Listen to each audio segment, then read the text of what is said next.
Welcome to Strip Coverlet, where we squeeze the bigger picture out of literature. I'm Adrian Fort, and we are here for a video which will appear in two separate playlists here on the channel. Number one being the poetry discussion playlist, which will sometime next month, I think, next couple months, somewhere in there, is going to cross the 100 video mark. And that will be a momentous occasion, and we will have a celebratory video. But the other one is going to be Poetry Month. I'm going to do a poetry discussion every day of the month of April in celebration of Poetry Month. I'm going to have a separate playlist for that here on the channel. But look, I have new videos on the channel Mondays, Wednesdays, and Fridays at least, and Mondays at least are for poetry. So won't you join me today as we discuss a poem from Mr. Langston Hughes.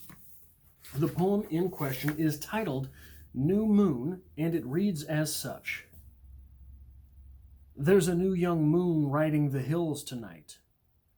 There's a sprightly young moon exploring the clouds. There's a half-shy young moon veiling her face like a virgin, waiting for a lover. Now, upon reading this poem, the first thing that strikes me is, oh, I have an affinity for poetry about the moon. And that takes me about 10 seconds before I realize, oh, well, everyone does. Everyone that reads poetry has an affinity for poetry about the moon. Why? Because the moon is for loners, and poetry is certainly for loners. Everyone that reads poetry, writes poetry, enjoys poetry, doesn't enjoy poetry, but struggles through it anyway, has an affinity for the moon because we're all such goddamn loser loners.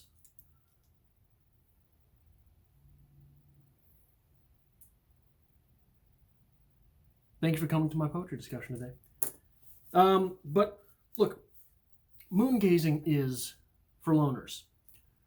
Even if you're doing it with someone, probably it's just the two of you, fairly romantic thing. You're both loners, you found each other somehow.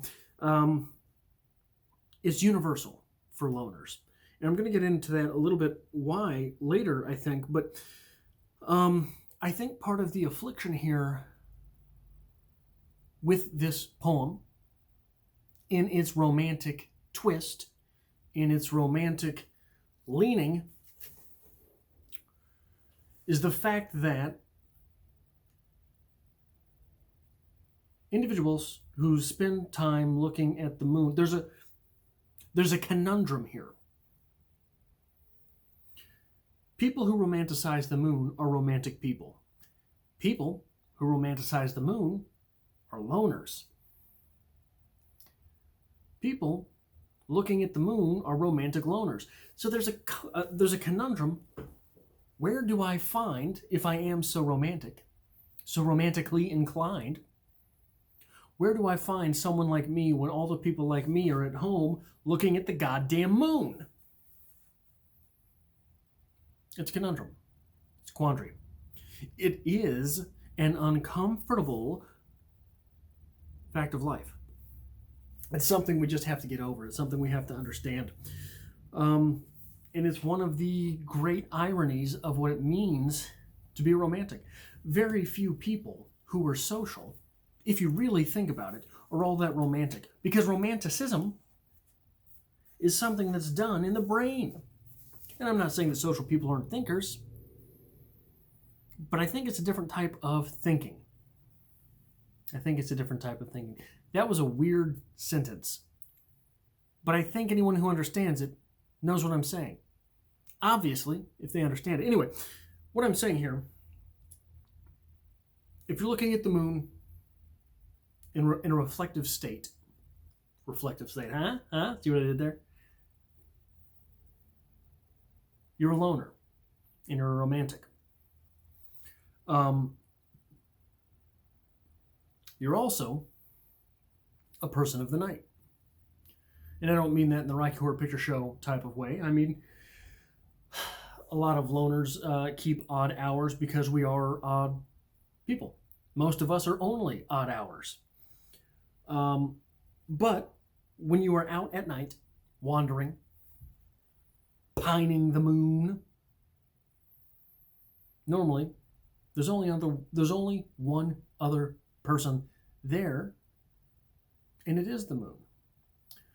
There is the phrase "man on the moon" for a reason. People see faces wherever one may or may not be construed.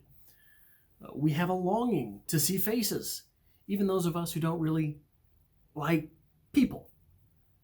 We recognize faces whether they're there or not. But it's not just that. It's not just that if you squint kind of right and you look at the right angle and the right day of the month, it looks like there's a man on the moon. It's not just that. The moon sticks out at night, more so than the sun during the day, because you're not looking at the sun. You shouldn't anyway. That's how you get a nice thick pair of these. So it feels, when you're walking at night, when you're alone at night, outdoors, you feel in communion with the moon. With the moon. And there's a weird type of spirituality there. It is a universal. It is a universal. Whether you're a loner or not, whether you're a romantic or not, if you're alone at night with the moon, there is some sense of communion with it, in a way that there is not with the sun, in a way that there probably is not with a specific star, unless there is a story for that star, for you, right? So let's look at the individual stanzas here. There's a new moon tonight. There's a new young moon riding the hills tonight. To me, this speaks about the ups and downs of life. What we have here is a representation of the moon as a pretty young lady, right? I don't think I'm really stretching to say that.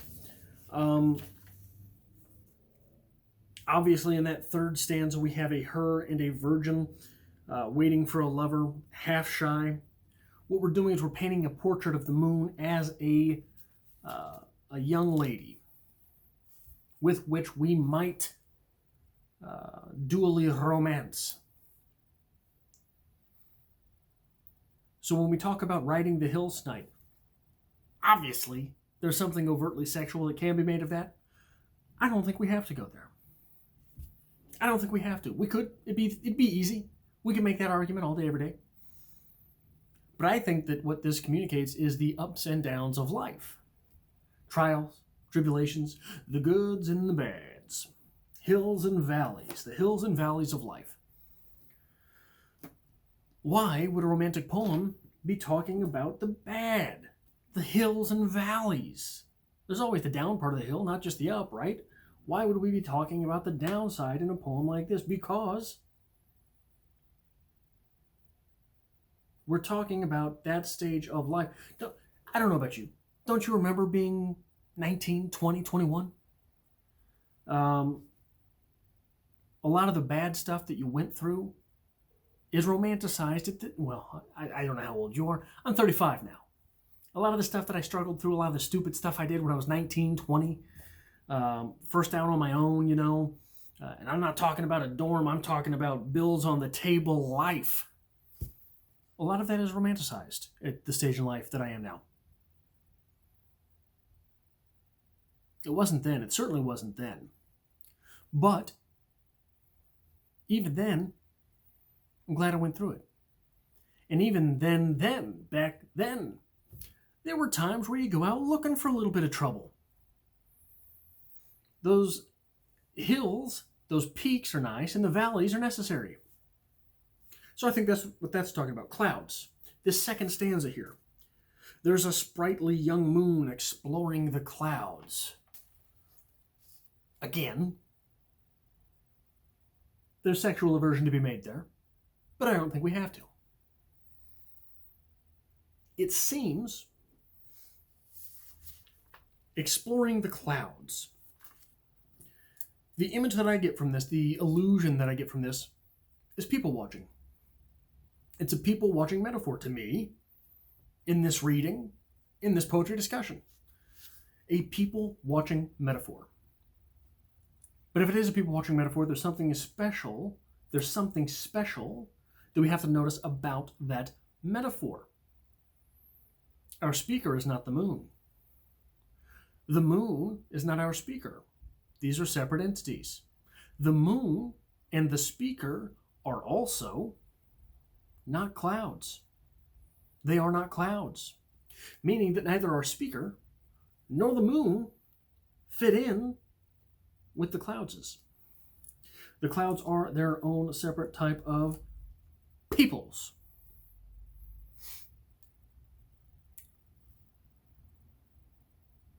One thing to notice about the clouds, they're transient.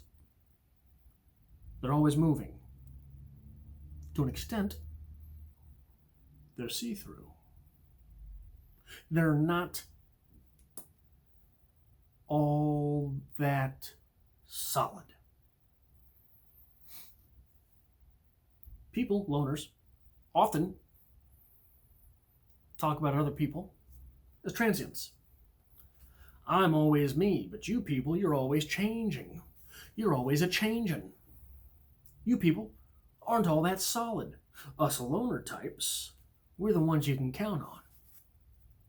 So it seems to me as if this is another point of differentiation between the speaker / the moon and other people. We have representation of other people there. Now, one thing which is conspicuously absent from this poem, I mentioned it earlier, I don't know if you caught it. Stars. Stars are conspicuously absent here. We have a portrait of the night sky, which involves the moon first and foremost, but also has clouds and also interplays with the landscape itself in those hills tonight. But there are no stars. Maybe you know what to make of that. I don't. I don't in this poetry discussion. But we have one more stanza left to discuss, and it is down here. There's a half-shy young moon veiling her face like a virgin waiting for a lover. Mr. Hughes, you're going to make me blush. That's all I have for this poetry discussion. I have new videos on this channel at least, Mondays, Wednesdays, and Fridays. Mondays at least are for poetry. But there's also, normally, 3 channels a week on my personal channel. 3 videos a week on my personal channel, a link to which can be found in the description below. I hope to have you back tomorrow for another poetry discussion, as well as over on my personal channel.